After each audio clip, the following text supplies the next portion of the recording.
आज इस क्लास में हम कबीलाई संघर्ष के बारे में डिस्कस करेंगे। इस क्लास के थ्रू आउट आप इस ओल्ड एनसीईआरटी राम शरण शर्मा की बुक के पढ़ने के तरीके को सीख पाएंगे। एनसीईआरटी के कॉन्सेप्ट, एनसीईआरटी के फैक्ट्स है, यूपीएससी और स्टेट पीसीएस एग्जाम में क्वेश्चंस बनने का जो मल्टीपल अप्रोच होता है, मल्टीपल एंगल होता है, आप उसे सीख पाएंगे। इस एनसीईआरटी के बुक के भीतर किस चैप्टर, किस टॉपिक्स पे आप ज्यादा फोकस करें, किस पे कम फोकस करें, यानी इस बुक को आप स्मार्ट तरीके से कैसे यूटिलाइज करें, यह अप्रोच भी आपको सीखने को मिलेगा। यदि आपको शॉर्ट नोट्स बनाना नहीं आता है तो धीरे धीरे आप शॉर्ट नोट्स बनाना भी सीख जाएंगे। आप 10 पेज को 2 पेज में कन्वर्ट करना भी सीख जाएंगे यदि आप इस क्लास को रेगुलर फॉलो करते हैं और वीडियो को अंत तक देखते हैं। आज का जो फोकस पॉइंट है वो है कबीलाई संघर्ष। कबीलाई संघर्ष क्या होता है? एक से अधिक कबीलों के बीच की लड़ाई को, एक से अधिक कबीलों के बीच की लड़ाई को कबीलाई संघर्ष के रूप में जाना जाता है। कबीला क्या होता है? कबीला जनजातीय लोगों का एक समूह होता है। कबीला जनजातीय लोगों का एक समूह होता है जिसका एक प्रमुख होता है। उसके प्रमुख को हम राजन कहते हैं, यानी कबीले का जो प्रमुख होता है, कबीले को जो लीड करता है, कबीले का जो नेतृत्व करता है, उसे हम राजन कहते हैं। कबीलाई संघर्ष के थ्रू आज का जो फोकस पॉइंट होगा वो होगा आर्य। आज हम आर्यों के बारे में डिस्कस करेंगे। आर्य कौन थे, आर्य कहां से आए थे, इन सब के बारे में हमने इससे पहले के चैप्टर में आपको बता दिया है। आर्यों से संबंधित प्रत्येक कॉन्सेप्ट, प्रत्येक फैक्ट को इससे पहले का जो चैप्टर जो आर्यों के बारे में दिया गया है वहां पे हमने डिस्कस किया है। प्रत्येक आर्यों के प्रत्येक कॉन्सेप्ट और प्रत्येक फैक्ट को हमने वहां पे उस चैप्टर में डिस्कस किया है। आज हम जानेंगे आर्यों के विरोधियों के बारे में। यदि हम आर्यों के विरोधियों की बात करें, यानी आर्य के विरोधी कौन थे, आर्यों के विरोधियों में कौन आते हैं, तो आर्यों के विरोधियों में आर्यों से पहले के लोग आते हैं। आर्यों के विरोधियों में आर्यों से पहले के लोग आते हैं जिन्हें हम स्वदेशी या दस्यु या अनार के नाम से जानते हैं। यानी जो आर्य के विरोधी थे वो कौन थे? स्वदेशी थे, जिनको हम दस्यु भी कहते हैं या अनार के नाम से भी जानते हैं। यानी आर्यों से पहले के लोग, आर्यों से पहले के लोग, आर्यों से पहले के लोग जिनको हम स्वदेशी या दस्यु या अनार कहते हैं, ये लोग आर्यों के कौन थे? विरोधी थे। आर्यों के विरोधियों के हथियारों के बारे में हमें कम जानकारी प्राप्त होती है। आर्यों के विरोधियों के हथियारों के बारे में हमें कम जानकारी प्राप्त होती है। इस फैक्ट के थ्रू हमें ये सीखने को मिल रहा है कि जो आर्य के विरोधी थे, उन विरोधियों के जो हथियार थे, उन विरोधियों के हथियारों के बारे में हमें कम जानकारी प्राप्त होती है। ये हमें इस बुक के थ्रू सीखने को मिल रहा है। अब यूपीएससी एग्जाम में स्टेटमेंट के रूप में कैसे आपके समूह रखा जा सकता है? अगर आपके समूह किस रूप में रखता है कि आर्यों के विरोधियों के हथियारों के बारे में हमें अधिक जानकारी प्राप्त होती है। अगर यूपीएससी एग्जाम में स्टेटमेंट इस रूप में आपके समूह आता है कि आर्यों के विरोधियों के हथियारों के बारे में हमें अधिक जानकारी प्राप्त होती है, तो ये स्टेटमेंट क्या हो जाएगा? गलत हो जाएगा। ये स्टेटमेंट क्या होगा? गलत होगा, क्योंकि हम क्या सीख के जा रहे हैं? हम ये सीख करके जा रहे हैं कि आर्यों के विरोधियों के हथियारों के बारे में हमें कम जानकारी प्राप्त होती है। इंद्र जिसका उल्लेख हमें ऋग्वेद में मिलता है, इंद्र जिसका उल्लेख हमें ऋग्वेद में मिलता है। ऋग्वेद में इंद्र को पुरंदर कहा गया है। इंद्र ऋग्वैदिक काल के प्रमुख देवता थे। इंद्र ऋग्वैदिक काल के प्रमुख देवता थे। इनका उल्लेख हमें ऋग्वेद में मिलता है। ऋग्वेद में इंद्र को पुरंदर कहा गया है। पुरंदर का मतलब क्या होता है? किलों को तोड़ने वाला। ऋग्वेद में इंद्र को क्या कहा गया है? पुरंदर कहा गया है। पुरंदर का मतलब क्या होता है? पुरंदर का मतलब क्या होता है? किलों को तोड़ने वाला। ये जो इंद्र है, इंद्र जो है आर्यों के शत्रुओं को, इंद्र द्वारा आर्यों के शत्रुओं को पराजित करने का उल्लेख हमें ऋग्वेद से प्राप्त होता है। इंद्र द्वारा आर्यों के शत्रुओं को पराजित करने का उल्लेख हमें कहां से प्राप्त होता है? ऋग्वेद से प्राप्त होता है। इंद्र के द्वारा आर्यों के शत्रुओं को पराजित करने का उल्लेख हमें कहां से प्राप्त होता है? ऋग्वेद से प्राप्त होता है। आर्य हर जगह सफल रहे, मोस्ट इंपोर्टेंट फैक्ट है, मोस्ट इंपोर्टेंट फैक्ट है ये। आर्य हर जगह सफल रहे। क्यों? यहां पे हम क्या सीख रहे हैं? इस लोक के थ्रू में क्या सीखने को मिल रहा है कि जो ये आर्य थे, आर्य हर जगह सफल रहे। आर्य हर जगग सफल रहे। क्यों सफल रहे? क्योंकि इनके पास क्या था? अश्वरथ था। क्योंकि आर्यों की एक विशेषता क्या थी? अश्वरथ आर्यों की एक विशेषता थी। इसके पहले वाला चैप्टर जो हमने आपको आर्यों के बारे में पढ़ाया है, वहां पे हमने आपको बताया था आर्यों से रिलेटेड प्रत्येक कॉन्सेप्ट, प्रत्येक फैक्ट को हमने आपको इसके पहले वाले चैप्टर में आपको पढ़ाया है। और हमने आपको ये भी बताया था कि अगर आपको वैदिक काल के चैप्टर को सही तरीके से अपने दिमाग में बैठाना है, यानी वैदिक काल के प्रत्येक कॉन्सेप्ट, प्रत्येक फैक्ट को अपने दिमाग में सही तरीके से समझ करके बैठाना है, तो वैदिक काल से पहले का जो चैप्टर इस एनसीईआरटी के बुक में दिया गया है आर्यों के बारे में, उसके कॉन्सेप्ट को, उसके फैक्ट को आपको सही तरीके से क्लियर करना पड़ेगा। और हमने प्रत्येक कॉन्सेप्ट और प्रत्येक फैक्ट को आर्यों के बारे में जो चैप्टर्स में दिया गया है, उसके प्रत्येक कॉन्सेप्ट, उसके प्रत्येक फैक्ट को हमने इससे पहले वाले चैप्टर में क्लियर किया है। आर्य हर जगह सफल रहे। क्यों सफल रहे? आर्य हर जगह क्यों सफल रहे? क्योंकि उनके पास क्या था? अश्वरथ था। अश्वरथ था। पश्चिम एशिया और भारत में पहली बार इसका प्रयोग किया गया। अश्वरथ का प्रयोग, अश्वरथ किसकी विशेषता थी? आर्यों की विशेषता थी। अश्वरथ किसकी विशेषता थी? आर्यों की विशेषता थी। और इसका प्रयोग पश्चिम एशिया और भारत में पहली बार किया गया। अश्वरथ किसकी विशेषता थी? आर्यों की विशेषता थी। इसका प्रयोग पश्चिम एशिया और भारत में पहली बार किया गया। आर्य हर जगह सफल क्यों रहे? क्योंकि आर्यों की एक विशेषता क्या थी? अश्वरथ था। इस अश्वरथ का प्रयोग पश्चिम एशिया और भारत में पहली बार किया गया। आर्यों के बारे में नेक्स्ट पॉइंट है, दो तरह के संघर्षों में फंसे थे जो आर्य लोग थे। ये जो आर्य लोग थे, मोस्ट इंपोर्टेंट कीवर्ड है आर्यों के बारे में, मोस्ट इंपोर्टेंट फैक्ट है, आर्य लोग दो तरह के संघर्षों में फंसे थे। ये जो आर्य लोग थे, ये दो तरह के संघर्षों में, दो तरह के जो आर्य लोग थे, ये दो तरह के संघर्षों में फंसे थे। दो तरह के संघर्षों में फंसे थे। एक क्या था? एक था आर्यों से पहले के लोगों के साथ संघर्ष, यानी स्वदेशियों के साथ संघर्ष, यानी अनार्यों के साथ संघर्ष। आर्य लोग दो तरह के संघर्षों में फंसे थे। एक इनके साथ इनका संघर्ष हो रहा था, किनके साथ इनकी लड़ाई हो रही थी? आर्यों से पहले के लोगों के साथ इनकी लड़ाई हो रही थी, जिनको हम स्वदेशी कहते हैं या दस्यु कहते हैं या अनार्य के नाम से जानते हैं। यानी आर्यों की लड़ाई किससे हो रही थी?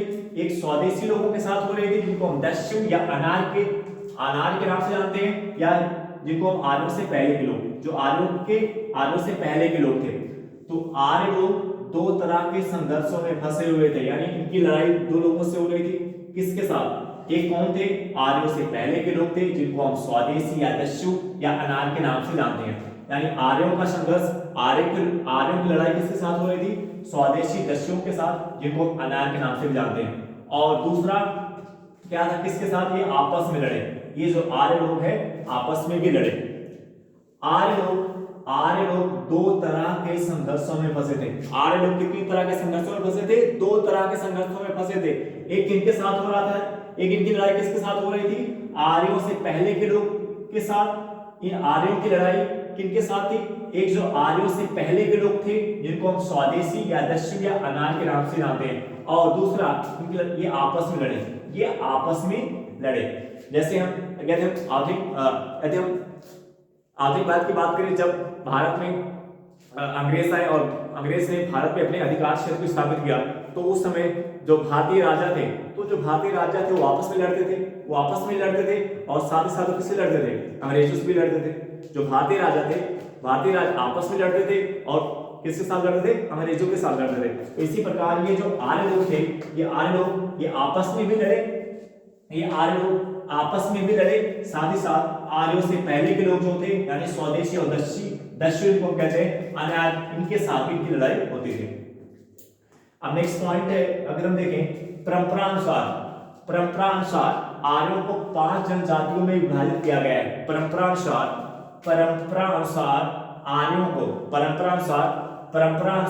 आर्यों को 5 जनजातियों में विभाजित किया गया है, जिसको 5 जन के नाम से भी जानते हैं, जिनको 5 जन के नाम से भी जानते हैं। परंपरा अनुसार आर्यों को 5 जनजातियों में विभाजित किया गया है, जिनको हम 5 जन के नाम से जानते हैं। अब हम नेक्स्ट पॉइंट क्या है?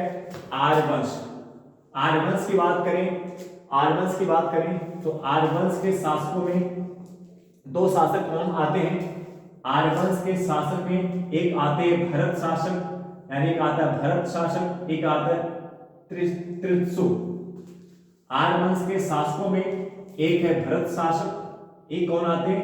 त्रिशु शासक आते हैं। भरत के नाम पे इस देश का नाम भारतवर्ष पड़ा। भरत के नाम पर इस देश का नाम भारतवर्ष पड़ा। जिसका उल्लेख हमें ऋग्वेद में पहली बार मिलता है।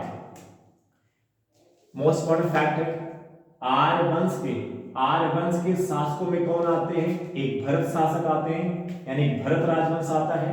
एक कौन आता है? आर्यवंश में एक भरत राजवंश आता है, एक त्रिशु आता है। यदि भरत की बात करें, इस भरत के नाम पर इस देश का नाम क्या पड़ा? भारतवर्ष, जिसका उल्लेख पहली बार कहां पे मिलता है? ऋग्वेद में मिलता है। इस भरत के नाम पर, भरत राजवंश के नाम पर, भरत शासक के नाम पर इस देश का नाम भारतवर्ष पड़ा, जिसका पहली बार उल्लेख हमें कहां पर प्राप्त होता है? ऋग्वेद में प्राप्त होता है। इस भरत के विरोधी कौन थे? भरत के विरोधी में कौन आते हैं? इस भरत राजवंश के यानी भरत शासक के विरोधी कौन थे? 10 प्रमुख। भरत राजवंश यानी भरत शासकों का विरोध किसने किया? भरत राजवंश यानी भरत शासकों का विरोध, भरत शासक का विरोध, भरत राजवंश यानी भरत शासक का विरोध किसने किया? 10 प्रमुखों ने किया। इस भरत शासक का विरोध किसने किया? 10 प्रमुखों ने किया, जिसमें 5 आर्य थे और 5 क्या थे? अनार्य थे। जिसमें 5 क्या थे? आर्य थे और 5 क्या थे? अनार्य। अभी देखिए, हमने आपको एक फैक्ट बताया कि आर्य लोग 2 तरह के संघर्षों में फंसे थे। एक तो इनका संघर्ष स्वदेशी दस्यु और अनार्य के साथ हो रहा था, दूसरा ये आपस में लड़े। तो यहाँ पे आप देख रहे हैं कि इस भरत राजवंश, इस भरत शासक के विरोधी कौन है? 10 प्रमुख। भरत शासक के विरोधियों में 10 प्रमुखों का उल्लेख मिलता है, जिसमें 5 आर्य हैं और 5 कौन है? अनार्य लोग हैं। इन 10 प्रमुखों के साथ जो भरत शासक का विरोध था, यानी भरत शासक की लड़ाई जो इन 10 प्रमुखों के साथ थी, उनको हम 10 राजाओं का युद्ध के नाम से जानते हैं। इस भरत राजवंश की लड़ाई जो 10 प्रमुखों के साथ थी, उनको हम 10 राजाओं का युद्ध के नाम से जानते हैं, जो परुशनी नदी पे लड़ा गया।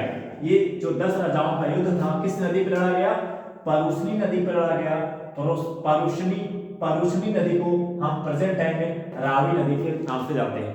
अब यहाँ पे एक क्वेश्चन बनेगा, इंपॉर्टेंट एंगल क्या हो गया कि 10 राजाओं का युद्ध जो लड़ा गया, 10 राजाओं का युद्ध जो लड़ा गया, वो किस नदी पे लड़ा गया? परुशनी नदी, जिनको हम रावी नदी के नाम से जानते हैं।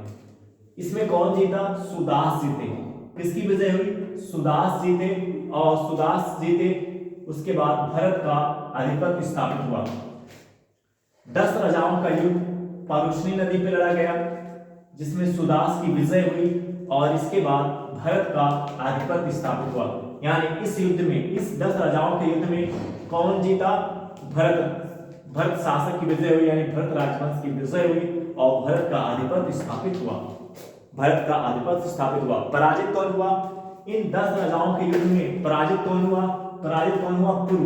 कुरु। पुरु जनजाति के लोग पराजित हुए, पुरु कबीले के लोग पराजित हुए। इन 10 राजाओं के युद्ध में कौन पराजित हुआ? पुरु कबीले के लोग यानी पुरु जनजाति के लोग पराजित हुए। इन 10 राजाओं के युद्ध में भरत का आधिपत्य स्थापित हुआ, यानी भरत शासक की विजय हुई।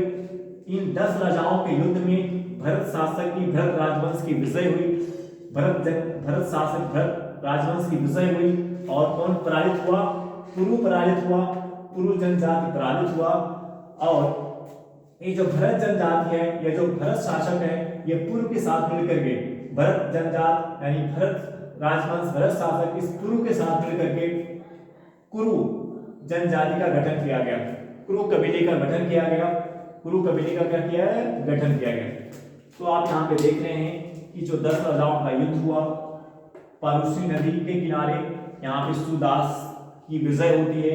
सुदास के विजय के उपरांत भरत का आधिपत्य स्थापित हुआ, भरत का आधिपत्य स्थापित हुआ।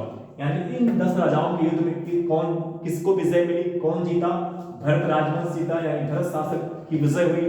और इस जो भरत शासक की विजय हुई, और इसमें पराजित कौन हुआ? पराजित कौन हुआ? पुरु जनजाति के लोग, पुरु कबीले के लोग पराजित हुए, पुरु कबीले के लोग पराजित हुए। और इस पुरु कबीले के साथ भरत कबीले, इस पुरु कबीले के साथ कौन हाथ मिलाया? भरत कबीले, भरत जनजाति के लोग यानी भरत राजवंश के लोग इस पुरु कबीले के साथ हाथ मिलाया। और हाथ मिला, जब भरत कबीले के लोग इस पुरु कबीले के साथ हाथ मिलाया तो किस कबीले का, किस जनजाति का गठन हुआ? कुरु का गठन हुआ। यानी जो कुरु है, कुरु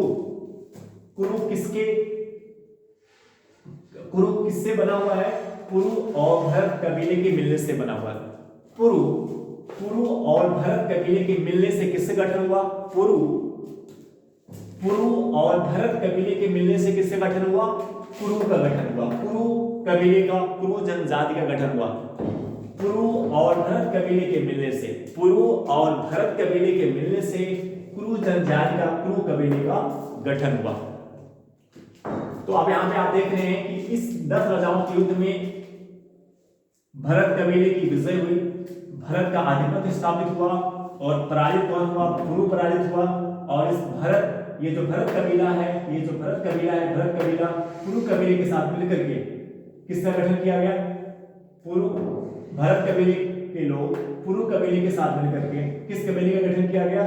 कुरु कबीले का गठन किया गया, कुरु जनजाति का यानी कुरु कबीले का गठन किया गया। तो कुरु कबीले का निर्माण किसके मिलने से हुआ है? पुरु कबीला और भरत कबीले के मिलने से कुरु कबीले का गठन किया गया। आई होप दैट ये क्लास आपको समझ में आई होगी। अब आपसे नेक्स्ट वीडियो मिलेंगे। Okay bye.